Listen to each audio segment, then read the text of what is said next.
I wanted to give a shout out here to Jack Sith, who was on the show recently to talk about cryptocurrency and some things that is not well known to the public. But he's looking into the infrastructure bill that Bernie Sanders and the Senate is putting together. I'm going to have Shadowban Refugee on the show as well to discuss this. I know Ali Alexander and Seb Solomon, who I've had on the show to talk about the Medicare for All, the most recent bill. Like I've had them on the show to discuss that, and they're looking into this as well. There's so many parts to this that we can have multiple episodes discussing this, but I wanted to highlight this one part here since it ties into what we were talking about. It ties into the COVID stuff, and it ties into censorship. So in this section here, deficit neutral reserve fund relating to preventing tax increases on small businesses during a pandemic. So there's a part right here that says which may include preventing tax increase on small businesses during any period in which a national emergency has been declared with respect to a pandemic by the amounts provided in such legislation for those purposes, provided that such legislation would not increase the okay, that's not the part I wanted to find. Let me see if I can find it here. Yeah. So there's multiple which may include. Okay, here it is. So deficit neutral reserve fund relating to COVID-19 vaccine administration and a public awareness. So right here it says which may include supporting states in implementing a transparent and consistent vaccine administration program and bolstering states' public awareness campaigns to increase awareness and knowledge of safety and effectiveness of COVID-19 vaccines. There's another part, though, that I wanted to point out here. Let me just try to find it here. There's just so much. So, federal COVID-19 relief payments to a state or locality that imposes greater limits on the content of speech or restrictions on the religious exercise or beliefs of houses of worship and faith-based organizations described in Section 501c3 of the Internal Revenue Code of 1986 and exempt from taxation under Section 501a of such code. So they're limiting even like religious speech in this case. I want to get your thoughts on this. What do you guys think? They're given tax breaks to people that go along with the narrative about vaccines and COVID that they want. And I don't know if you read that, but it said like the chairman of the budget committee has some say in this stuff. That's Bernie Sanders, by the way. Let's not forget. He's pushing for it.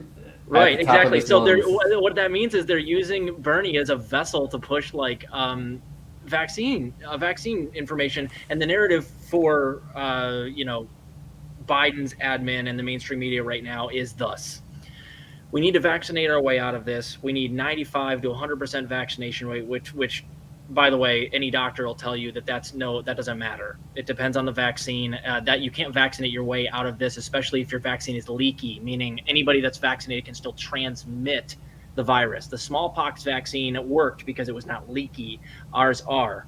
And it's sad to see because that means that Bernie Sanders is essentially adopting a narrative that we're going to allow tax breaks, or we're not going to punish these entities as far as taxes go, so long as they acquiesce to the narrative that we need to get as many people vaccinated as possible. And if I may, just real quick, the solution is what you were talking about earlier, guys, is the solution is paying people to stay home, doing a 4 to 6 week lockdown, using the Defense Production Act to produce ventilators and masks the masks and testing kits that we could send to people's houses that fit really well. You know what I'm saying? And then you emerge after giving everybody $1,000 a week, 4,000 for a month or whatever, every person in America, we emerge ahead of COVID, and our health system would never be overwhelmed again, so long as we have a mask mandate afterwards. And then you don't have to do the vaccines. But the thing is, like we said, Joe Biden's not going to run with that narrative because he's in the pockets of Big Pharma, who stands to make tens of millions of dollars off of the vaccine idea. And now it seems that they've co-opted Bernie Sanders into running with the same thing. And also, wink, wink, nudge, nudge, he might even allow some tax incentives for people that agree with us. Yeah, And the ventilators I wouldn't be in favor of just because I know people close to me, like friends who've had their family members died because their lungs became dependent on the ventilators, Did they? and then they were fine. Yeah, they were fine after like a couple days, but then their lungs were just so used to the ventilators helping Yep. them that they died. And then we saw in New York also Cuomo when he implemented the ventilators in hospitals, a bunch of people died, a bunch of old people in nursery homes. So I Yeah, wouldn't. that can happen. Yeah, But what I mean is more like a general sense of use the Defense Production Act to produce anything that we would need to make sure our anything that can hospital help system. prevent with things And that then we the know can help prevent, right? right, Like implementing. I mean, educating people about vitamin D and how that can help right, them that boosts your prevent, and vitamin C. yep. Treatments that other countries are using, like ivermectin, right? High And dose. I've seen evidence that high dose zinc also helps reduce symptoms and yeah, longevity. And the idea should be like what's I think it was South Korea. What they did is they immediately sent masks and testing kits to every household in their country, and it was like, oh, then we know immediately who's sick and who's not, and then you do chain testing, and you make sure that anybody that they've been in contact with over the past couple of days, that you also isolate them. And then if we had 4 to 6 weeks to kind of organize and isolate the sick and then treat everybody and make sure our hospital system doesn't get overwhelmed again, then the numbers wouldn't go away, but they would drop tremendously. But again, you're not going to see that in America because a lockdown would cause fucking riots. yeah. Oh, I can't go out to Steak and Shake. I ain't going to have that. We're going to go riot in the streets right now. But maybe that's what we really want. Yeah, and to Robert's point there, I'll just say, just a reminder to everyone, the U.S. at very great cost, all right, to the public and the taxpayers, they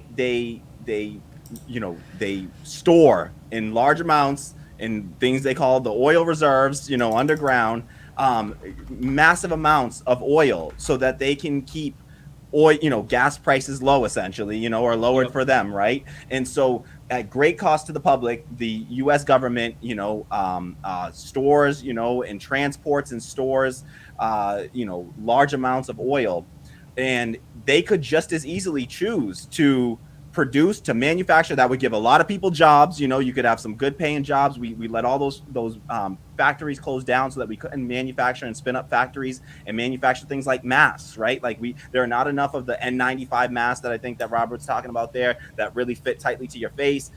We didn't have enough of those, and that's why they started to come out. There was some poor information put out there, misinformation put out there early on about masks not being that important, because back then they were just trying to keep people, as they said, just to keep people from panicking, because they knew that it actually did slow the spread, and but they didn't have enough produced. And so we could have stored, we could have produced, we could have manufactured, transported and stored all the PPE that we needed to keep, civilians safe, to keep nurses and doctors safe. We could have done all of that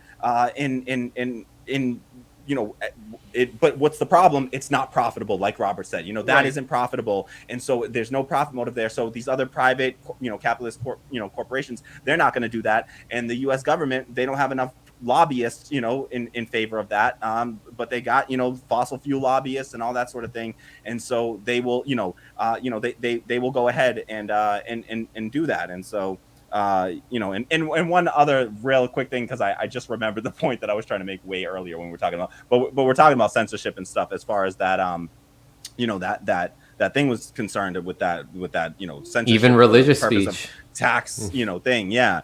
And the one of the things that the reasons why I think the U.S. government is so happy to bring in that's the so-called whistleblower from Facebook, is that they also use it as leverage for political donations. Like they know that if the U.S. government is regulating these people and they have regulatory power over people, then they can go in there and they can use that to leverage political campaign donations from those large corporations and such. And so that's how they end up in the pocket of big pharma and fossil fuel industry and all these different massive industries. And I think that we're just seeing that play out here as well. They that's who their donors are. They're all in the same. They're all at the same wine. Whatever castle, whatever the fuck. Pete Buttigieg was there. So I think they all break bread together, and that's why you see them using this leverage for just more increased censorship, right? Yeah, it's Yeah. shock doctrine, man. Disaster capitalism Yeah. 101. Never let a good pandemic go to waste, man. There's a Hmm. lot of money to There be made. So it doesn't, there's no profit motive in ending COVID. Yeah. keep the fear going, right? So that we can take advantage of these people, right? Yep. And in addition to that, to what was happening during the lockdowns in 2020 was the protests, the BLM protests. People were advocating. A lot of people who were protesting were advocating for defunding the police, and a lot of people who support defunding the police still have an infatuation with Bernie Sanders. But here's Bernie Sanders pushing for this, and Section 3014 Deficit Neutral Reserve Fund relating to funding the police.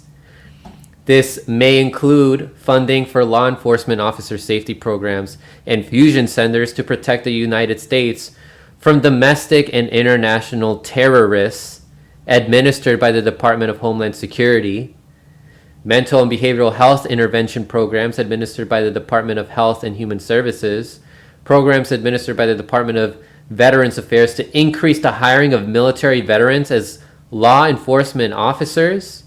Don't a lot of these people have like PTSD? Right. So That's the this is our progressive champion here.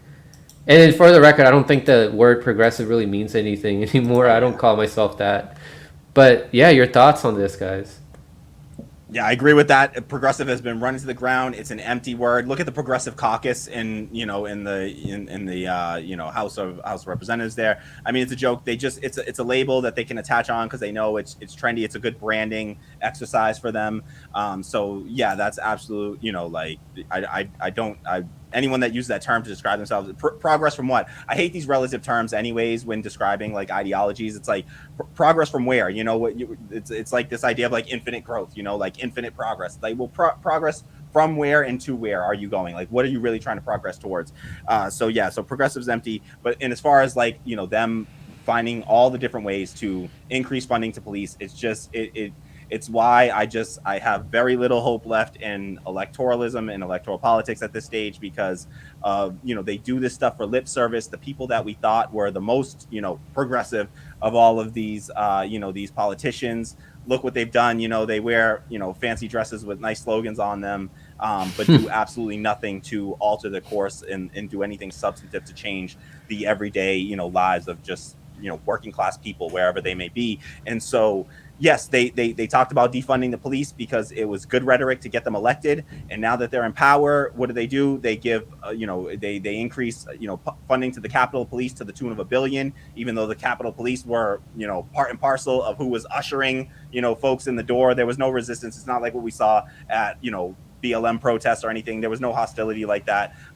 These police to talk about, using police for these kinds of services is absurd. We already see that police have way too many roles that we've thrown at police, and we just like to throw more money into policing. They have really good police unions. They're the only type of union I do not support, is police unions, and they are great lobbyists. They throw all kinds of money, and then they take on all these kinds of jobs, mental health crises, homelessness. We're sending police in to intervene in these problems. They by and large only escalate violence in those situations. All police that I've ever interacted with in my life have escalated violence in any situation that I've interacted with them in. So to send police into any kind of situation where people might be sick, might be hurting, might be desperate, I think is the worst solution, and is a reason why we cannot continue to put our faith and our trust and our time and our energy and our money behind politicians. It's really going to take a people's movement of getting together collectively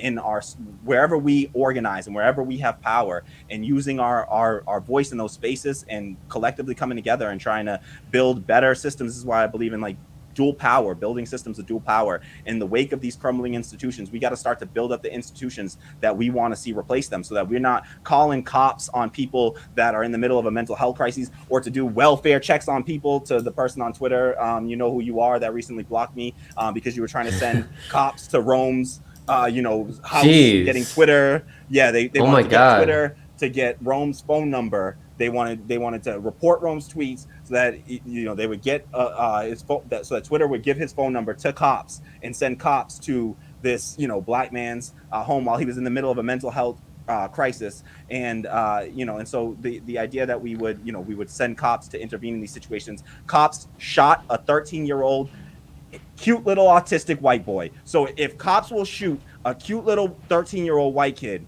then that's in mental health crisis. Imagine what they will do to a black person, a older male of any.